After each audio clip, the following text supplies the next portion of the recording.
এই মোরগগুলার ওজন কেমন হবে?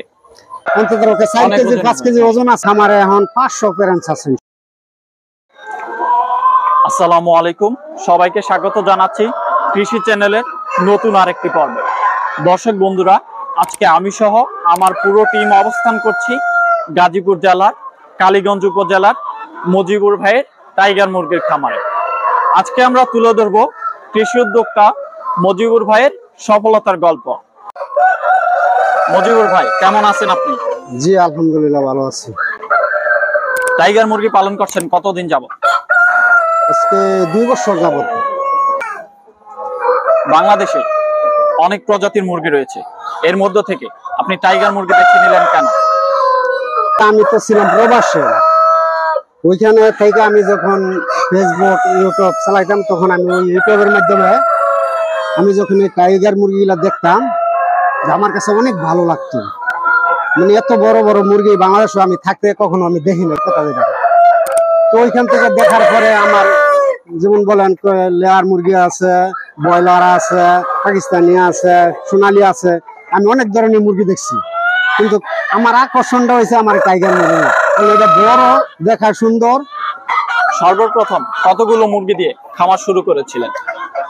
আমি 650টা মুরগি দিয়ে খামার শুরু করছি। সর্বপ্রথম কয় মাস বয়সে ডিম পেয়েছিলেন? আমি 4 মাস এতে আমার মুরগি ডিম পাড়া শুরু করছে। তো 5 মাসে 5.5 মাসে আমার পুরোপুরি ইনশাল্লাহ ডিম আসছে আর কি। বর্তমানে আপনার খামারে কতগুলো প্যারেন্টস রয়েছে? আমার আর খামারে এখন 500 প্যারেন্টস আছে ইনশাল্লাহ। এখানে যে মোরগ এবং মুরগিগুলো রয়েছে এদের ওজন কেমন হবে? এইটা তো এক একটা মুরগি 4 কেজি 4.5 কেজি মুরগি। আর মুরগি তো বেশি, কারণ আমরা তো ব্রয়লার খাই না, আমরা লেয়ার 1 খাই যেত ডিমের জন্য। আর ব্রয়লার খাওয়ালে তো এটা আরো বেশি ওজন হইতো, কারণ যদি আমরা ব্রয়লার খাওয়াই তাহলে মুরগির চর্বি হয়ে যাবো, চর্বি হয়ে গেলে ডিম পারতো না। টাইগার মুরগি সচরাচর কোন রোগটি বেশি হয়ে থাকে? টাইগার মুরগি সচরাচর ঠান্ডাটা বেশি থাকে, কারণ ঠান্ডাটাতে যদি মানুষ একটু সতর্ক থাকে তাহলে টাইগার মুরগি নিয়ন্ত্রণ করা সম্ভব। আপনার খামারে যে মোরগ এবং মুরগিগুলো রয়েছে ওগুলোকে নিয়মিত ভ্যাকসিন করছেন কিনা? আমি আমার এই মুরগির 16টা ভ্যাকসিন, মানে পুরা কোর্স যেখান থেকে আমি আনছি, আমার পুরা লিস্টটা দিছে, লিস্টের মধ্যে 16টা ভ্যাকসিন, আমি 16টা ভ্যাকসিন করছি। ভ্যাকসিন গুলো কোন জায়গা থেকে কালেক্ট করেন? কারণ সরকারি ভাবে সবসময় পাওয়া যায় না, এগুলো আমি কিনা ওই দেশের এগুলা কালেকশন করছি। আপনার খামারে বর্তমানে কত % ডিম পাচ্ছেন? 75-80% ডিম পাওয়া যায় টাইগার মুরগি। আপনার খামারে ডিম বিক্রি করেন নাকি বাচ্চা বিক্রি করেন? আমি ডিমও বিক্রি করি, বাচ্চাও বিক্রি করি, দুটোটাই বিক্রি করি। প্রতি সপ্তাহে ইনকিউবেটর থেকে কতগুলো বাচ্চা বের হয়? মাসে 2-3টা ডিম দেয়, আমি 1200 ডিম ঢুকাই। এতে দেখা গেছে 700-800, কোন দেশে 900, এর বেশি হলে 1000। আমি 1000 পর্যন্ত আমি বাচ্চা নামাইতে পারি। বাচ্চাগুলো কত টাকা করে বিক্রি করে? এইটা হয়েছে যেমন মার্কেটের সাথে কালেকশন। মার্কেটে দেখা গেছে যদি 70 টাকা হয় তাহলে 70 টাকা হয়, 65 হলে 65, 60 হলে 60 হয়। তার বাদেও আমি মার্কেটে যা আছে আমি 200 টাকা করে আমি কাস্টমারের কাছে কম রাখি। টাইগার মুরগি খামার করার জন্য এই পর্যন্ত কত টাকা বিনিয়োগ করেছেন? জায়গা কিনাতে দইরা এই যা দেখেন করা মেশিনতে দইরা যা যাবতীয় যা আছে 21 লক্ষ টাকার মতন পড়ে গেছে। বিনিয়োগ করা সকল টাকা নিজের নাকি ঋণ নিয়েছেন? না, আলহামদুলিল্লাহ আমি 1 টাকাও ঋণ নেই।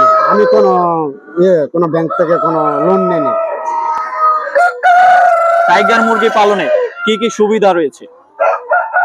টাইগার মুরগি পালনের সুবিধা রয়েছে, এটা যেমন এটা রোগ প্রতিরোধ করার মতন একটা ক্ষমতা আছে। অন্যান্য মুরগি দেখবেন বেলা অনেক রোগে আক্রান্ত হয়ে যায়, কিন্তু এই জিনিসটার, এই মুরগির বৈশিষ্ট্যটা এটা যদি ঠান্ডা না লাগে তাহলে আমার জন্য লাকি। যদি এই মুরগির যদি ঠান্ডা না লাগে তাহলে যাই করুক ওর জন্য লাকি। আর যদি ঠান্ডা লাগে তাইলে নিয়ম মতন যদি এটা ট্রিটমেন্ট করতে পারে তাইলেও ভালো হয়। কারণ অসুখ যে হয় না এরকম কোনো কথা না, অসুখ হয় সব মুরগির হয়, কিন্তু এর ভিতরে কিছু ব্যবধান আছে আর কি।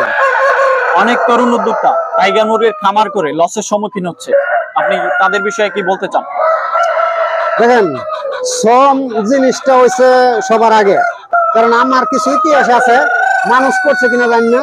আমি যখন বাচ্চা আনার পরে আমার এখানে কারেন্ট ছিল না 3 দিন পর্যন্ত, পুকুরি দিয়ে আমি বাচ্চা বোর্ডিং করে আর বাদে আমি এই মুরগির খামারটা আমি গড়ে তুলছি। অনেক তরুণ উদ্যোক্তা টাইগার মুরগি পালন করতে চান, তাদের উদ্দেশ্যে আপনি কি বলতে চান? যুব সমাজ যদি এই দিকে আগে আসে আমি তাদেরকে স্বাগতম জানাই। যারা নতুন খামার করতে চায় তাদের প্রশিক্ষণ নেওয়ার কোনো প্রয়োজন আছে কিনা? প্রশিক্ষণ নিলে ভালো, ডাইরেক্ট প্রশিক্ষণ নিয়ে যদি হয় এই ব্যবসার দিকে নামে তাহলে আমি তাদেরকে সাধুবাদ জানাই। জি, টাইগার মুরগি নিয়ে আপনার ভবিষ্যৎ পরিকল্পনা কি? টাইগার মুরগি নিয়ে আমার ভবিষ্যৎ পরিকল্পনা বলতে, আমার তো আর বেশি জায়গা নাই গে। আমার যদি জায়গা থাকতো তাহলে আমি এটা আরো সামনের দিকে অগ্রসর করার চিন্তা ভাবনা আছে। তারপর তো চিন্তা ভাবনা আছে যদি আমি সামনে আরো ভালো হয় তাইলে মানুষ বিল্ডিং করে ছাদের মধ্যে ফেলে, আমার যদি এরকম হয় আল্লাহ তৌফিক দেয় তাহলে আমার এইটা উপরে সামনের দিকে নিয়ে যাওয়ার ইচ্ছা আছে। যারা টাইগার মুরগির খামার করতে চান মজিবুর ভাইকে দেখে উৎসাহিত হবেন, এই শুভকামনায় আজকের মতো বিদায় নিচ্ছি। ভিডিওটি ভালো লাগলে লাইক, কমেন্ট, শেয়ার এবং চ্যানেলটি সাবস্ক্রাইব করে দিবেন। ধন্যবাদ সবাইকে।